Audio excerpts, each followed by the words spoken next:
Assalamualaikum warahmatullahi wabarakatuh. Alhamdulillahirabbil alamin. Allahumma shalli wa sallim wa barik ala sayyidina Muhammad wa ala ali Muhammad. Hasbi rabbi jallallah ma fi qalbi ghairullah ala Muhammad sallallahu la ilaha illallah. Hasbi rabbi jallallah ma fi qalbi ghairullah ala Muhammad sallallahu la ilaha illallah. Hasbi rabbi jallallah ma fi qalbi ghairullah ala Muhammad sallallahu la ilaha illallah. Alhamdulillah. Bedah buku menjawab tudingan miring pada Bank Syariah. Silakan dibuka halaman 1 ya, bukunya yang ini. Bukan buku yang lama, ini buku yang terbaru ya, warnanya biru-biru kalem. Oke, halaman 1 di sini kami tulis Islam itu mudah. Ada quotes dari kami. Islam itu mudah, Islam itu agama yang mudah, dan permudahlah urusan dan jangan kau persulit. Oke, di halaman 1 ini kami foto 2 hadis sahih dari Bukhari. Yang pertama dari bab iman, dari Kitabul Iman. Ini saya bacakannya. An Abi Hurairah radhiyallahu anhu, anin Nabi sallallahu alaihi wasallam qala inna dina yusrun walan yushaddatin ahadun illa ghulbah fasaddadu wa qaribu wa abshiru wasta'inu bil ghadwah warruhah wa syai'im minad duljah. Oke, Rasulullah sallallahu alaihi wasallam bersabda, sungguh agama itu mudah, agama Islam itu mudah, dan tidaklah seseorang mempersulit agama kecuali dia akan melakukan sesuatu yang makin berat dan makin sulit. Maka berlaku luruslah kalian, minta tolonglah kepada Allah pagi siang malam. Oke, hadis yang kedua. Haddatsana Muhammad bin Yassar bin Bashar qala haddatsana Yahya qala haddatsana Syu'bah qala haddatsani Abu Tayyah an Anas anin Nabi sallallahu alaihi wasallam qala yassiru wa la tu'assiru basyiru wa la tunaffiru. Permudahlah dan jangan persulit. Berikanlah kabar gembira dan jangan berikan kabar yang bikin orang kabur. Gitu ya. Oke, kemudian kita perhatikan di bagian bawah dari halaman 1 ini, kalau bawa kabar larangan, berikan juga kabar solusinya. Begitu ya. Nggak hanya sekedar ngelarang-ngelarang. Nah, oke, ini dalam transaksi keseharian, dalam aktivitas keseharian ini kan ada yang namanya fikih ibadah dan fikih muamalah. Fikih ibadah, ibadah itu maksudnya adalah ritual ibadah mahdhoh. Contohnya adalah ibadah sholat, puasa, zakat, haji. Nah, sholat itu kan nanti syarat sahnya ada wudhu. Nah, itu masuk bab fikih ritual ibadah. Al-aslu fil ibadati at-tahrim, al-aslu fil ibadati at-tawakkuf. Hukum asal dari ibadah adalah haram. Hukum asal dari ibadah adalah berhenti sampai ada dalil perintahnya. Jadi urusan ritual ibadah itu diamlah. Haram sampai ada dalil perintahnya, kamu nggak boleh kreatif. Namanya sholat subuh itu ya 2 rakaat ya, jangan mentang-mentang segar bugar sholat subuhnya 3 rakaat, malah haram hukumnya. Oke, berikutnya adalah fikih muamalah. Muamalah berarti kan selain ritual ibadah ya, kalau ritual ibadah mahdhoh seperti rukun Islam dan syarat sahnya, kalau fikih muamalah ini berarti fikih yang ada kaitannya dengan transaksi antara kita dengan makhluk. Makhluk ini dengan manusia dan makhluk lain. Nah, al-aslu fil muamalati al-ibahah illa ayyadulla dalilun ala tahrimiha. Hukum asal dari muamalah adalah boleh sampai ada dalil haramnya. Oleh karena itu, kita cukup memahami dalil-dalil larangannya, berarti selebihnya boleh. Dalam hal ini kita boleh kreatif. Jadi kebalikan dengan yang fikih ritual ibadah tadi. Itu buku menjawab tudingan miring pada Bank Syariah halaman 1. Oke, kita tutup bukunya. Kita coba bahas sedikit ya. Allah berfirman, A'udzubillahi minasyaitonirrajim. Yuridullahu bikumul yusra wa la yuridu bikumul usra. Allah menginginkan kalian ada dalam kondisi kemudahan. Allah melanjutkan lagi, wala yuridu bikumul usr. Dan Allah nggak ingin kalian ada dalam kondisi yang sulit. Ini rumus. Ya. Cocok dengan hadis yang tadi. Sesungguhnya agama itu mudah, Islam itu mudah. Permudahlah urusan, jangan kau persulit. Sahih Bukhari semua tadi itu. Oke, kemudian Allah juga berfirman, fa inna ma'al usri yusran, inna ma'al usri yusra. Dan sungguh dalam setiap kesulitan itu langsung disertai dengan kemudahan. Allah melanjutkan lagi, mengulang lagi, inna ma'al usri yusra. Dan sungguh dalam kesulitan itu langsung ada solusi kemudahan. Ma'a menyertai, enggak nunggu nanti. Saat itu juga ada solusinya. Nah, nanti kita tarik benang merahnya ya dengan bank syariah, dengan lembaga keuangan syariah. Ini dalam urusan mudah. Nah, kemudian Allah juga berfirman. Coba perhatikan Al-Maidah ya, ayat berapa itu ya? Ayat 3 kalau nggak salah ya. A'udzubillahi minasyaitonir rajim. Hurrimat 'alaikumul maitatu wad-damu wa lahmul khinziri wa ma uhilla li ghairillahi bihi wal munkhaniqatu wal mawqudatu wal mutaraddiyatu wan natihatu wa ma akalas sabu illa ma dhakkaitum wa ma dhubiha 'alan nusubi wa an tastaqsimu bil azlam. Dzalikum fisq. Al-yawma ya'isal ladzina kafaru min dinikum fala takhshawhum wakhshawun. Al-yawma akmaltu lakum dinakum wa atmamtu 'alaikum ni'mati wa raditu lakumul Islam dina. Al-yawma akmaltu lakum dinakum wa atmamtu 'alaikum ni'mati wa raditu lakumul Islam dina. Faman idturra fi makhmasatin ghayra mutajanifin li'ithm fa innallaha ghafurun rahim, ghafurun halim, atau ghafurur rahim, fa innallaha ghafurur rahim. Jadi perhatikan, Allah telah berfirman di surat Al-Maidah ayat berapa ya? Ayat 1 kalau nggak salah ya. Coba buka lagi Qur'annya itu ya. Itu awal ayat itu kan hurrimat, diharamkan atas kalian. Diharamkan atas kalian. Oh, berarti ini bahasan tentang fikih ya. Al-Qur'an itu membahas tentang fikih. Kan nanti hurrimat 'alaikumul maitatu wad-damu wa lahmul khinzir wa ma uhilla li ghairillahi bihi wal muqaniqatu wal mawqudatu wal mutaraddiyatu wan natihatu wa ma akalas sabu illa ma dzakkaitum wa ma dzubiha 'alan nusub wa astaqsimu bil azlam. Ini haram ini, haram ini, haram ini, haram ini, haram ini. Kemudian lanjutannya lagi, al-yauma ya'isal ladzina kafaru min dinikum fala takhshawhum wakhshawun. Jadi orang kafir itu udah nggak ngerti lagi mau bahas apa lagi, karena semuanya udah diatur rinci dalam Al-Qur'an bab fikih. Al-Qur'an fikih, Al-Qur'an fikih. Kenapa Al-Qur'an itu isinya fikih? Nah, kemudian kan lanjutannya itu ada ayat pungkasan, ayat khotimah, ayat terakhir yang diturunkan, al-yauma akmaltu lakum dinakum wa atmamtu 'alaikum ni'mati wa raditu lakumul Islam madina.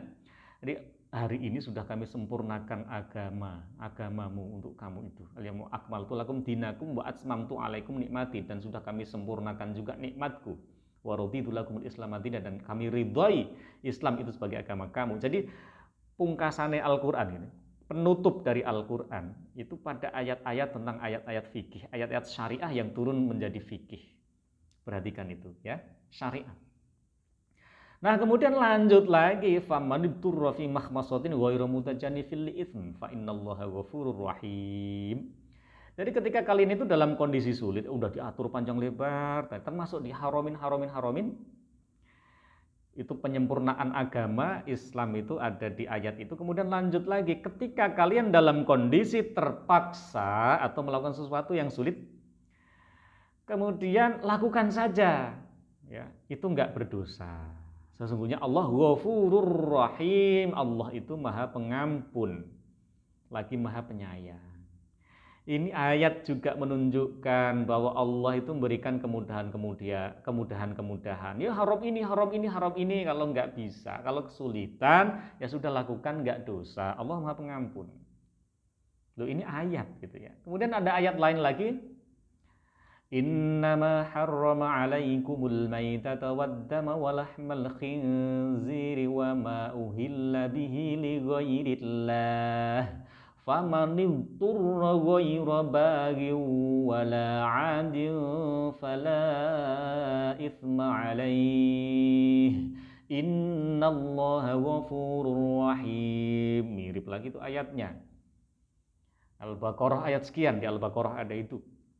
Sungguh Allah telah mengharamkan bla bla bla, itu daging babi, bangkai dan yang enggak disembelih dengan asma Allah. Dan di situ dilanjut lagi, famanitturra ghaira baghi wala adin fala itsma alaih. Jadi ketika kita dalam kondisi terpaksa, terdesak, sulit, lakukan makan saja itu darurat ya.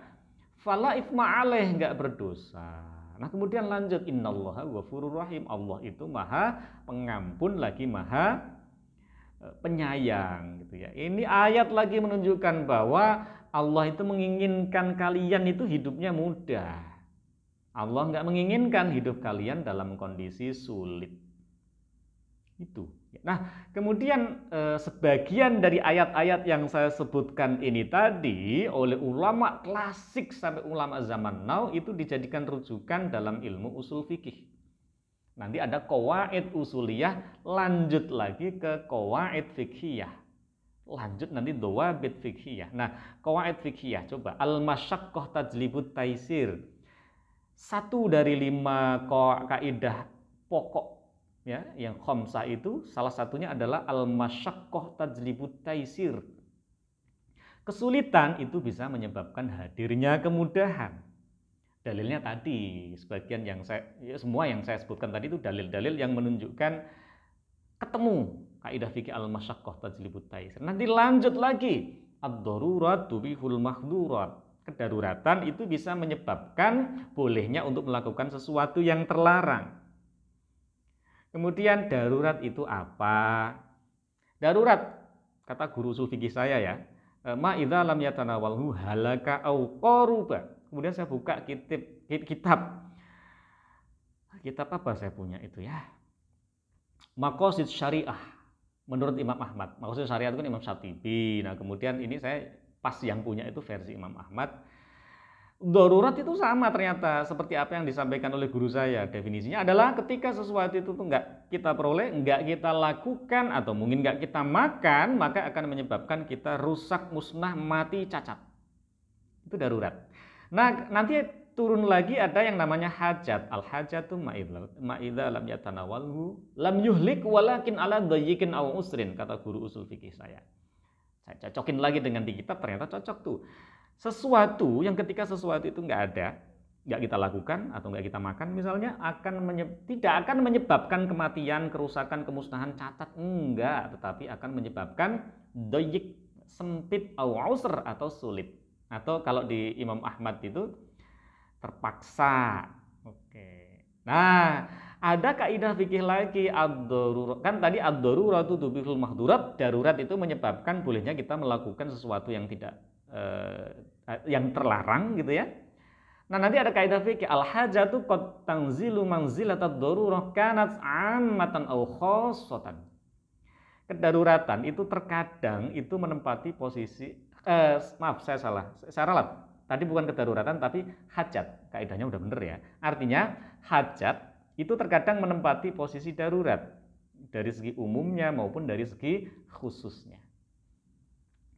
Al-hajatu qad tanzilu manzilatad darurah kanat 'ammatan aw khassatan. Jadi kedaruratan kan tadi bisa menyebabkan kita boleh melakukan sesuatu yang terlarang. Hajat ternyata juga bisa menyebabkan kita melakukan sesuatu yang terlarang dan itu boleh dilakukan. Ya, ciri-cirinya darurat tadi ya, kalau nggak kita lakukan mati, kalau nggak kita lakukan cacat. Kalau hajat, kalau nggak kita lakukan nggak mati kok, nggak cacat kok, cuman sulit. Ini ternyata dua-duanya bisa menyebabkan kita melakukan sesuatu yang terlarang. Kata guru usul fikih saya, untuk urusan makanan itu boleh dimakan ketika menunggu sampai darurat. Tapi kalau transaksi menunggu hajat, minimal kondisinya sulit, itu boleh melakukan yang terlarang. Fatwa nomor 28 misalnya. Fatwa nomor 1 Tahun 2004 misalnya, transaksi pembungaan uang di bank konven itu haram. Tapi kalau dalam kondisi darurat, boleh. Fatwa nomor 28, tuker-tuker sorf ya, harta ribawi dengan cara forward. Forward itu deal akadnya sekarang tapi pelaksanaannya nanti, 6 bulan lagi misalnya. Itu hukum asalnya kan haram, menjadi boleh ketika ada hajat yang dibenarkan syariat. Misalnya beli dolar untuk pelaksanaan ibadah haji kan nggak mungkin besoknya berangkat baru beli tiket, kan nggak mungkin. Tiketnya pakai dolar untuk ratusan ribu jamaah. Di forward dulu, dibeli dulu, deal dulu zaman sekarang. Nah nanti 6 bulan kemudian transaksinya dilakukan. Itu hukum asalnya haram, tapi menjadi boleh. Karena pertimbangan hajat, bukan pertimbangan darurat. Nah, mari kita lebih ikhlas lagi untuk mempelajari ilmu-ilmu ini ya. Islam itu mudah. Kemudian I'lam al-Muwaqqi'in tulisannya, saya sengaja nih merujuk pada mazhab Hambali yang biasanya dipakai rujukan teman-teman di Saudi. Ibnu Qayyim al-Jauziyah kalau nggak salah yang nulis kitab ini ya, I'lam al-Muwaqqi'in. Ya, juz 2 di situ dinyatakan bahwa la harama ma'a darurah. Itu pernah saya foto juga itu, redaksinya itu begitu. Nggak haram atas darurat. Saya punya banyak kitab khusus tentang kaidah fikih juga, ada ribuan halaman kitab khusus kaidah fikih. Ribuan, 2000 lebih kalau di total halamannya. Khusus kaidah fikih. Itu pun baru sedikit kitab kaidah fikih. Di situ disebutkan itu dalil-dalilnya. Kok ketemu kaidah ini dalilnya dari mana? Nah, ini tadi kan sempat saya sampaikan untuk satu kaidah fikih yang pokok saja kan, dan furuknya tadi itu. Bahwa Islam itu mudah. Nah, kalau mudah berarti kalau ada sesuatu yang dilarang, insya Allah ada solusinya seperti itu. Oke, kita akan masuk kepada bank syariah. Contoh konkret dari Islam itu mudah. Teman-teman pasti tahu, kalau yang belum tahu saya kasih tahu lah, bahwa bank syariah itu kan lahirnya tahun 92, perhatikan tahun 92. Nah kemudian fatwa pengharaman pembungaan uang di bank konven itu muncul tahun 2004. 12 tahun nggak ada fatwa yang mengharamkan transaksi pembungaan uang di bank konven. Baru muncul 2004. Padahal 99 ya, selain 92 kan bank muamalat, baru satu bank syariah. 99 muncul bank IV Syariah, muncul bank Syariah Mandiri, muncul bank BRI Syariah, BNI Syariah, mulai muncul sebelum 2004 itu. Sebelum ada pengharaman pembungaan uang di bank konven.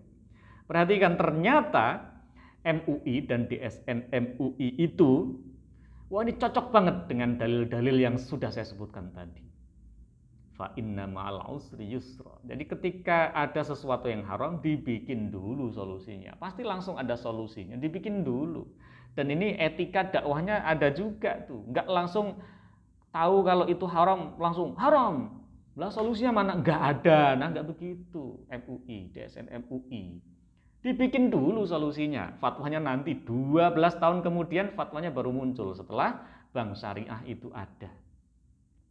Asuransi syariah 94. Pasar modal syariah itu salah satu instrumennya sudah ada tahun 97. Akhir 90-an lah itu. Artinya solusinya ada dulu baru muncul haramnya, fatwa haramnya tahun 2004. Nah, itu contoh konkret. Begitu juga kalau MUI lagi-lagi, MUI DSN MUI secara lugas menyatakan bahwa tabungan di konven itu haram. Produknya sudah ada duluan solusinya. Itu fatwa tahun 2000 itu. Kalau untuk mengenai tabungan, giro, deposito itu haram. Yang konven ya, yang konven haram. Itu solusinya udah ada dari 92. Makin banyak lagi tahun 99. Solusinya ada dulu baru diharamin. Lugas gitu kan. Karena Islam itu mudah. Tapi kalau mengharam-haramkan bawa solusi dulu seperti itu. Solusi ini nggak hanya sekedar solusi. Kalau kita hidup di NKRI kan a'udzubillahi minasyaitonirrajim. Ya ayyuhalladzina amanu athi'ullaha wa athi'ur rasul wa ulil amri minkum. Wahai orang-orang yang punya iman, taatilah Allah, taatilah Rasulullah dan ulil amri di antara kalian. Nah, silakan berbeda pendapat mengenai definisi ulil amri. Kalau definisi saya adalah ulama dan umaro. Kalau urusan umaro jelas Pak RT sampai Pak Presiden dan semua perangkat negara.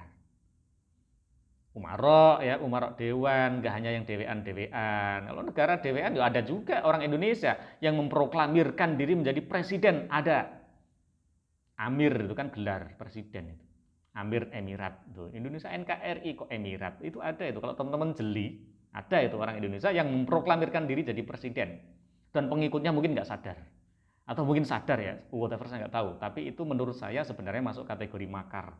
Oke, satu lagi kan ulama dewan. Menurut saya yang paling representatif adalah MUI, karena ngumpul semua di situ, semua representasi dari Islam di Indonesia. Biasanya ketuanya Rois Amsyuriyahnya NU, nanti PP Muhammadiyah wakilnya, nanti dari Persis, dari semua nyampur di situ, heterogen, banyak ulama di situ.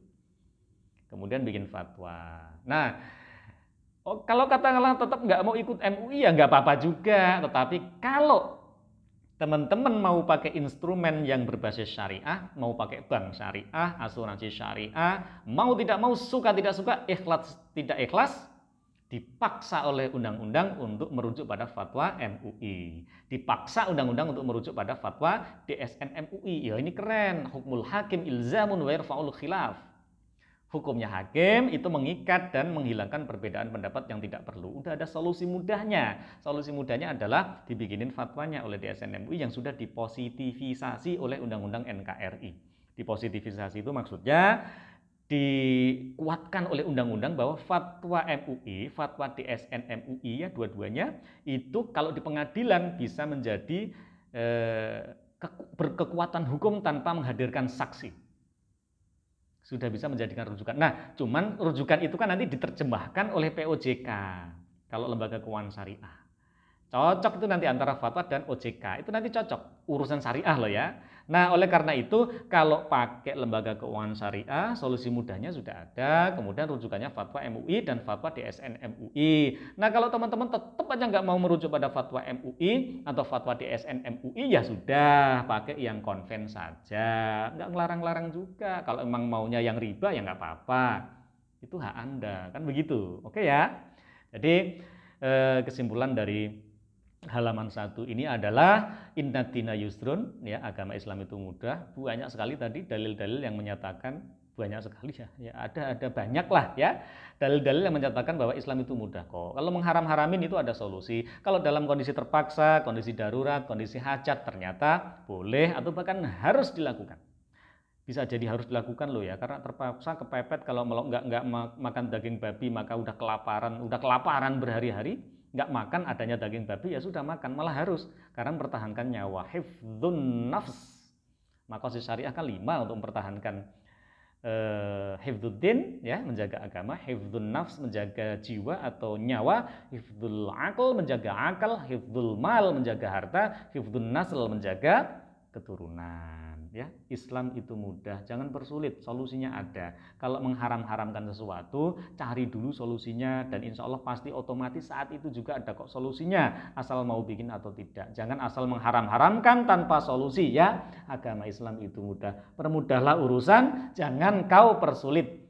Wallahul muwaffiq ila aqwamit thoriq. Assalamualaikum warahmatullahi wabarakatuh.